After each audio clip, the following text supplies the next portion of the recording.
What's up, War Rapport family? We are back with another great edition of Facts or Nah, Texas A&M edition. Guys, you guys ready to do this? Yep. Do it. Let's get it kicked off like this. Facts or Nah, Tank Bigsby will get more rushing yards than Isaiah Spiller this weekend. Fellas, what do we think? I'm going to go facts here. Simply because I think we've done really well against the run, albeit A&M has a really good defense themselves. But running backs that have had some success against us have benefited from having a mobile quarterback. And Quezada's not as mobile as other QBs we faced this season. So I expect Auburn's defense to key in on Spiller and the rest of A&M's running backs. I think he will get some yards, but I do expect Tank to have a good day. He may not get over 100, but I do expect him to outrush Isaiah Spiller. I'm going facts on this one. I'm going to say facts as well. It's more about confidence in our defense than confidence in Tank's ability to run on their defense. Because as Caesar just said, they don't have a mobile QB. We won't have to guess who's going to keep the ball when there's a running back lined up in the backfield. That makes it less of a guessing game for our defense, who is already great at holding down runners. So I say facts. Tank outgained Spiller. Yeah, I'm going facts on this one as well. Listen, this will be the toughest run defense Texas A&M has faced this year. So I think we key in on Spiller, try to force Calzada to beat us. Can't see him getting more than Tank. Tank really got going last week. I think that's the start of something really positive for our run game, especially if Bo has a good game with his legs. It's going to open up some more holes for our running backs. Facts on this one. Tank wins. All right, guys. Facts or nah? Auburn offense scores more than 30 points for the third straight game against A&M. What are we thinking? I'm actually going to go nah here, but I still think we get into the high 20s. It's no secret that Ole Miss's defense wasn't great and Arkansas's defense wasn't too much better. A&M is a sound defense against the pass and the run, and for that reason, we won't break 30 offensively, but what we will do is outscore them because our defense will hold them down even more. Bo Nix is too dynamic as a dual threat in order for us to just not get any points at all. It's going to be a mid-scoring game. I think both teams combine to go over 50, but we come out on top scoring less than 30 points. So, nah. Yeah, I'm going facts on this one because I think we need it to win. I think we need 30 points to win. So I'm going to go yes, facts. We're going to score at least 30 in this one. That's one touchdown a quarter and a field goal or safety. So on offense, we've been able to move the ball. I think increased red zone efficiency is going to lead to more points. We moved the ball up and down the field on a lot of our opponents this year. We just haven't been able to punch it in the end zone. Break that streak this week. I'm going facts on this one, 30 to 35. I'm going to say nah here because of all of the different factors. This being a road game, A&M being well rested, having an opportunity to really analyze and break down what we like to do on film. I do see us kind of struggling at times against A&M's defense on the road, but I do think we win and out. But I kind of expect this to be kind of a defensive battle between the two teams, seeing as though that has been our strengths for these two teams the past few years. I expect us to actually pull it out and move the ball at times.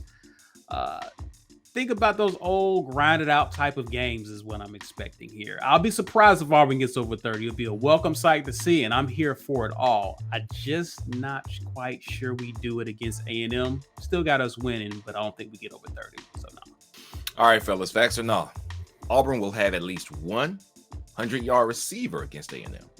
I'm going to go nah, just simply because of how Auburn has been spreading the ball around lately, which, again, something I'm enjoying seeing this season. We've been getting the ball to our running backs, tight ends, various receivers. The guys have been doing a great job of catching the ball as well. And so I'm enjoying the fact that our quarterback isn't zeroing in on just one receiver.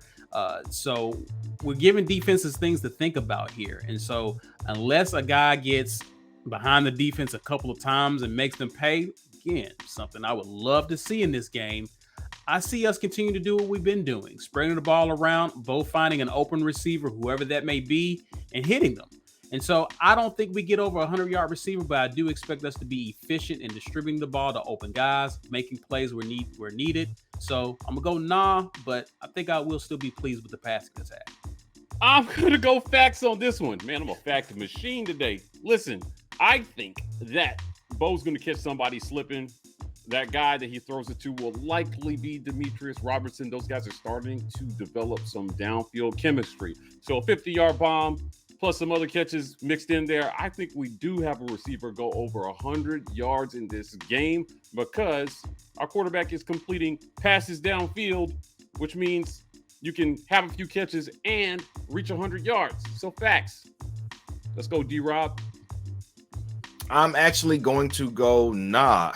Like Mike said, Bo and Robertson have a really good rapport, but not against this defense. This defense has been outstanding all season, so I'm not expecting us to do much down the field except for maybe catch somebody slipping in a coverage bust, but you can't count on that to rack up yards. And like C said, everybody's getting the ball. It's getting spread around, so I don't expect any one person to get too much action. Nah. All right, guys.